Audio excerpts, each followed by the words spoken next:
क्यों आंख फोड़ दी? क्योंकि जब मां जानकी मिथिला धाम से अपने ससुराल आई हैं अयोध्या, ध्यान से समझना, जब मां जानकी भैया मिथिला धाम से अपने ससुराल आई हैं अयोध्या,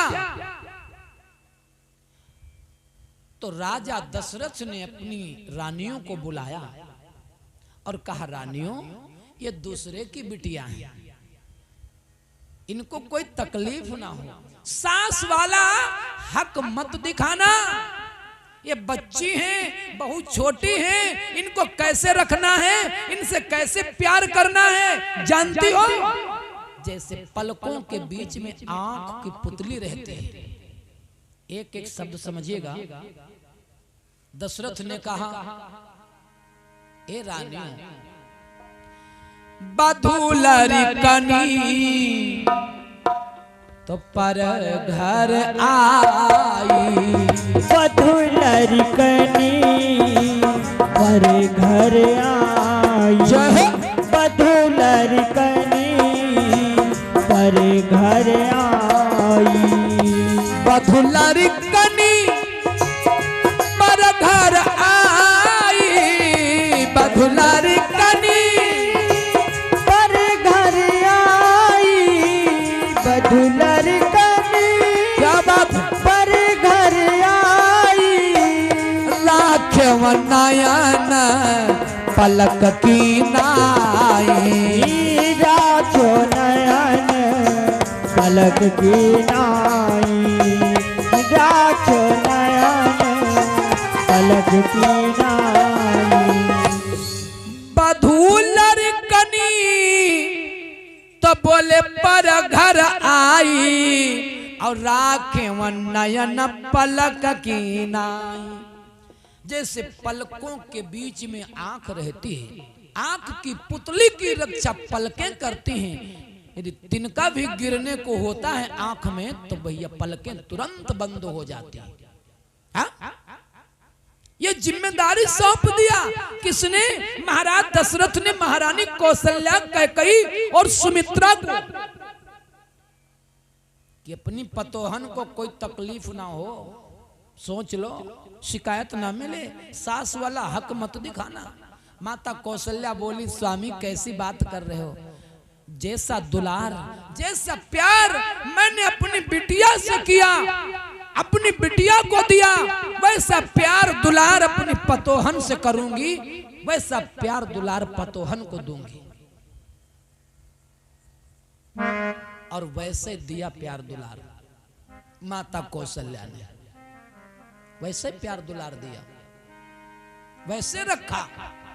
लेकिन जब माता कैकेयी ने महाराज दशरथ से वरदान मांग लिए, राम के लिए 14 वर्ष का वनवास, मां जानकी ने सुना तो जानकी मैया कौशल्या मैया के धाम में गईं और याचना करने लगी, मां रघुवर संग जाबो हमना अवध मां रहीबे, रघुवर संग जाबे हमना अवध मां रहीबे, अरे मैया अवध ना रहीबे, मैया अवध ना रहीबे, रघुबर संग जाब मैया अवध ना रहीबे, रघुबर संग जाबे मैया अवध ना रहीबे। चाहे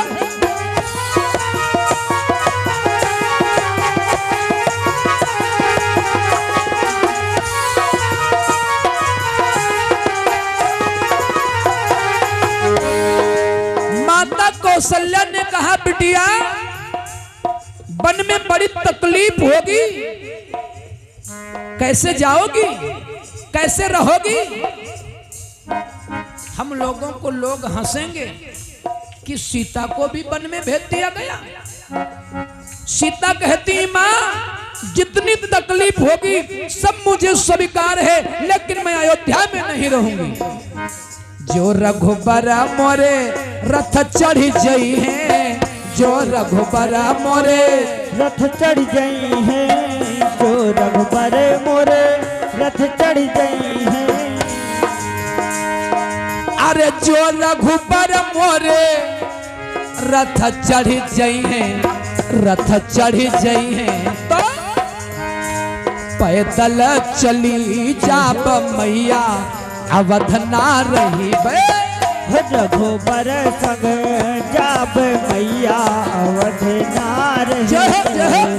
रघुबर संग जाब मैया अवध ना रही बे।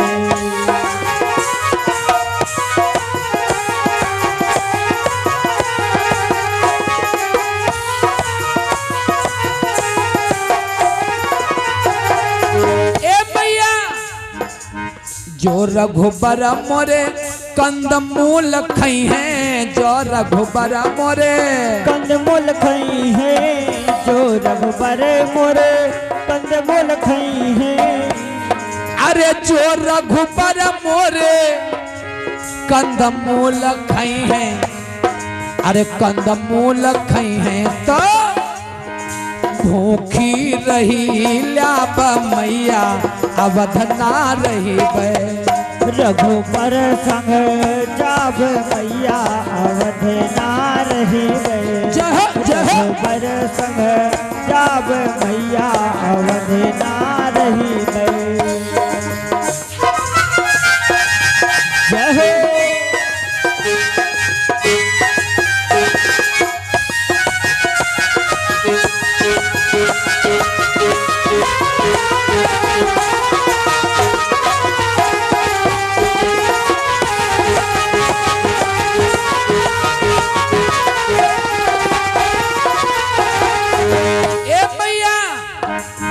जो रघुबर मोरे कुसा पे सोई हैं, जो रघुबर मोरे कुसा पे सोई हैं, जो रघुबर मोरे कुसा पे सोई हैं। अरे जो रघुबर मोरे कुसा पे सोई हैं तो धरनी सोई ल्याब मैया अवध ना रही बे।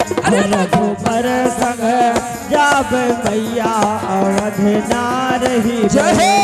रघुबर संग जाब मैया अवध ना रही बे।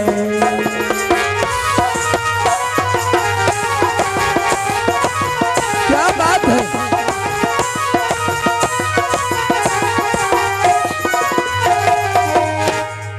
अवध में नहीं रहूंगी, जितने दुख होंगे मैं सहन कर लूंगी। मैया ने कहा तो ठीक है। सीता का हाथ राम के हाथ में दे दिया। क्यों दिया? जिम्मेदारी अब तो मेरी हट रही है। कौन जिम्मेदारी?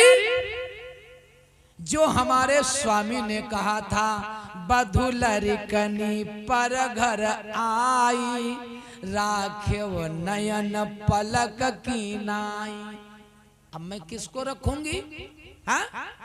तो अब सीता तो जा रही राम के साथ, तो माता कौशल्या ने सीता की जिम्मेदारी जो महाराज दशरथ ने कौशल्या को दिया था, वो कौशल्या ने जिम्मेदारी राम को सौंप दिया और कहा राम सीता को लिए तो जा रहे हो वन में, लेकिन 14 बरस में यदि सीता के पांव में कांटा भी गड़ गया तो सीता के पांव में नहीं बल्कि कौशल्या की आंख में लगा, समझना। अब जब भगवान आ गए वन में तो फटिक शिला पर वो दुष्ट जयंत ने माता जानकी के चरणों में चोंच का प्रहार कर दिया। राम जी ने मन में सोचा जब सीता जाएंगी घर को 14 बरस बाद और मेरी मैया कौशल्या देखेंगी चरणों में घाव। मां ने कहा था कि जानकी के पांव में कांटा भी लगा तो समझना कौशल्या की आंख में लगा। मुझसे पूछेंगी राम ये क्या है, जानकी के चरणों में घाव कैसा, तो मैं क्या उत्तर दूंगा। राम जी ने मन में विचार किया कि आज दुष्ट जयंत ने जानकी के चरणों में नहीं बल्कि मेरी माता कौशल्या की आंख में प्रहार किया है। माता कौशल्या ने जानकी के चरणों की उपमा अपने माता जानकी के चरणों के से उपमा कर दिया। इतने कोमल है माता जानकी के पांव, श्री चरण। इसलिए आंख का बदला आंख। राम जी ने कौवे की एक आंख फोड़ दी, यही सोच करके कि इसने जानकी के चरण में नहीं बल्कि हमारी माता कौशल्या की आंख में चोंच का प्रहार किया है। तो आंख का बदला आंख, और एक आंख फोड़ डाली। शंकर भगवान कहते हैं देवी पार्वती, भगवान ने एक आंख भैया फोड़ डाली कौवे की। सुनि कृपाल आती आरत बानी, एक नयन तजी।